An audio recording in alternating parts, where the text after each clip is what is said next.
嗱，有啲顏色咧喺隻蟲嗰度噶嘛，你見唔見到？我舐走咗啲顏色咧，吸咗佢啊，即係意思。屯門畫室終於有網上課程啦，下面嘅資訊欄有連結，快啲加入成為 Patreon 會員啊！大家好，歡迎嚟到屯門畫室，今日想講嘅係水彩初階教學濕畫法一。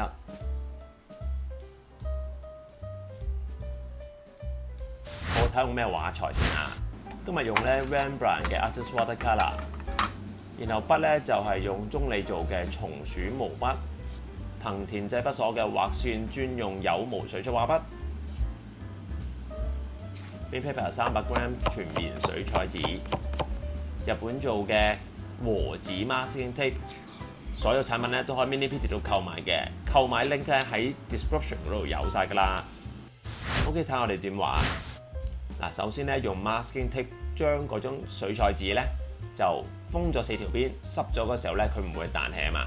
跟住咧我再加上咧用呢個日本做嘅紅豆筆咧勾咗2隻螢火蟲嘅外形啫。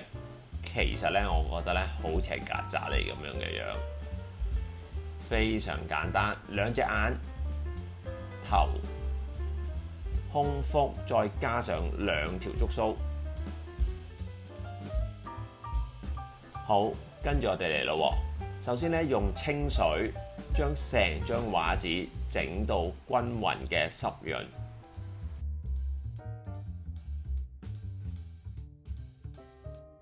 跟住咧我就染一啲黃色同埋紅色，即係有啲橙橙地咁啦，就喺佢發光嘅位置咧加咗2笪藍色，然後咧你就攞一啲咧藍色或者係加咗啲紫色落去都得嘅，就做佢周圍嘅環境。記住落呢個顏色咧，要落去好 firm 同埋好濃郁嘅，大家見唔見到？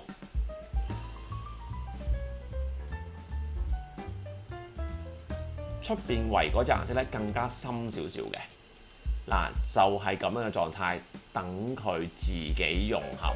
大家記住唔好複筆，即係話唔好重複畫落去，咁等佢自己化開就掂㗎啦。好，喺呢個時候咧，我洗一洗支畫筆，然後攞張紙巾將佢揸乾，咁咧就變咗一個好似乾嘅地拖嘅狀態，就愛嚟將多餘嘅顏色咧舐走。嗱，有啲顏色咧喺隻蟲嗰度噶嘛，你見唔見到？我舐走咗啲顏色咧，吸咗佢啊，即係意思，就會乾淨翻啲。好，我等佢乾晒之後咧，我再喺嗰隻蟲嗰度咧就加顏色，即係話隻蟲嘅顏色係實嘅顏色。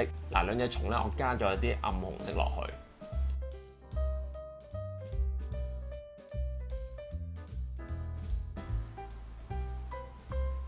去，然後咧頭尾咧我再加多少少黑色落去，因為咧佢個 pat pat 發光咧，隻蟲好深色，咁咧做咗一個咧。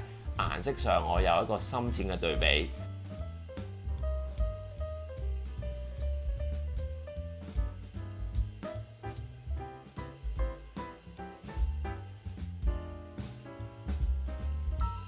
跟住咧我攞支幼筆咧，好似頭先咁樣吸翻多餘嘅顏色。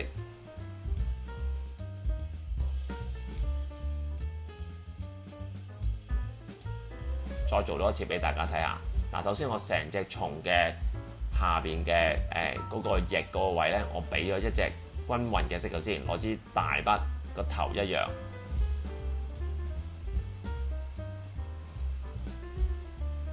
好，做埋隻眼啦嚇。跟住我攞支幼筆仔洗乾淨咗佢，然後佢要乾嘅狀態，好似地拖咁樣。吸咗我唔要嘅顏色，嗰個位咧就會淺色啲，就做到好似甲蟲嗰個2塊翼嘅凹凸咁，就係咁簡單。但係記住做嗰時，記住即刻做嚇。如果唔係咧，佢嗰個背脊嘅顏色咧，佢乾咗個水彩咧，你就搞唔掂噶啦。跟住咧，我就係加翻2條觸鬚俾佢，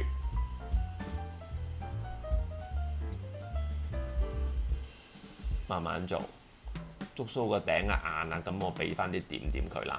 嗱，呢一隻咧藤田製筆所做嘅水彩畫筆咧係專係畫線條嚟做，所以佢係嗰個筆毛比較長，同埋嗰個尖位咧比較鋒利，好好做。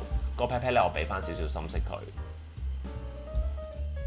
嗱，重溫濕畫法嘅重點，個底子你要濕得均勻嘅，然後你加想化開嘅顏色咧係用大嘅筆、大嘅面積等佢化開。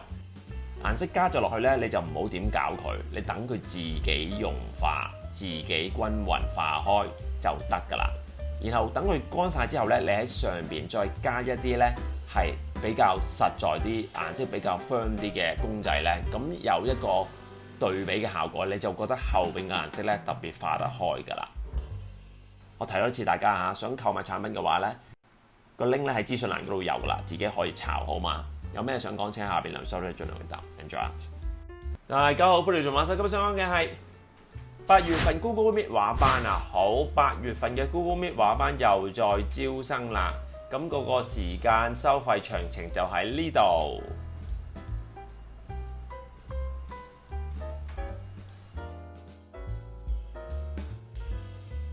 好，咁我講下咧，今次嘅8月份嘅畫班咧就教乜嘢好唔好啊？今次咧我會教咧就係同之前唔同啦。OK， 之前咧次次都係用咧白色紙去畫素描嘛。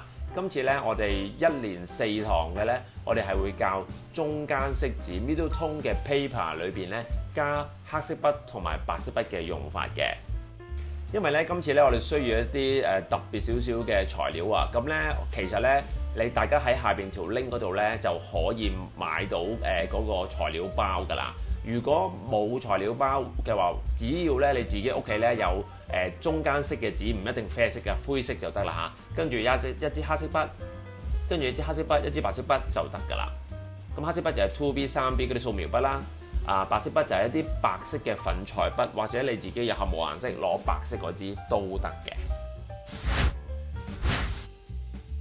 跟住我哋搞完咗上半 part 㗎咯喎，我哋搞下半 part 啦。好啦，跟住你即刻抄咩咧？醒目啦！我哋抄翻個底先，我唔知佢個底係幾多，咁我又喺度記住攞個1去度啦。我又攞貓咪額頭同嗰個耳朵窿。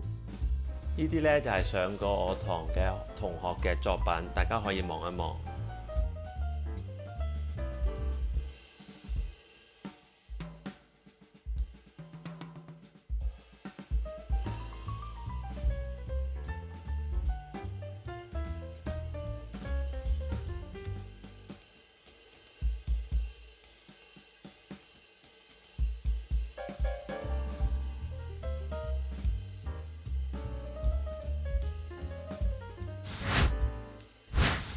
好，咁咧第一堂咧，我會教畫呢個女人嘅 portrait 素描啦。咁咧即係用一個簡單少少啦。咁我哋最主要畫個頭嘅，咁咧啲線咧就好簡單。咁啊學大家咧咁大家見到咧有啲白色嘅光位喺啲微妙嘅位置係嘛？咁啊最主要就係令大家 start 開始熟悉呢個咧middle tone paper 黑白筆嘅用法。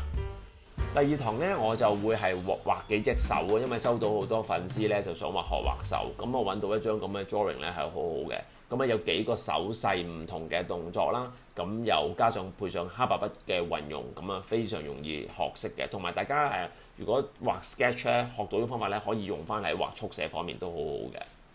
最後嘅2堂，即係第3、第4堂啦，2堂我哋會畫一張畫嘅，咁我揾張 detail 啲嘢，見到有隻鹿嘅黑白嘅素描喺度啦，咁就我哋睇下嗰個班可以畫到幾多，咁我最少係個頭啊，加埋嗰隻鹿嗰個角咧都會畫到嘅。我諗喺腳嗰度我哋會畫一啲啦，咁depends on 個班嗰個情況，咁但係我會係2堂裏邊 detail 啲咁樣去話到俾大家聽嗰個黑白筆嘅用法，務求喺4堂之內咧，大家可以掌握到基本用呢支筆咧，咁就可以開啟到一個另外一個嘅好快速、好實用嘅素描方法，好嘛 ？OK， 報名嘅 link 同埋想買嗰個材料包嘅 link 咧，都喺下 description 咧有 link 噶啦，咁大家可以喺下邊望到噶啦，好嘛？咁希望喺8月份嘅 Google Meet 畫班見到你哋。感謝大家收看，記得 like share 條片 ，subscribe channel。逢星期二6晚有新片，星期四9點半到10點鐘直播。記得 follow Facebook 同 IG 我教嘅畫班去全本書.com 畫在點邊呢邊.com。拜拜。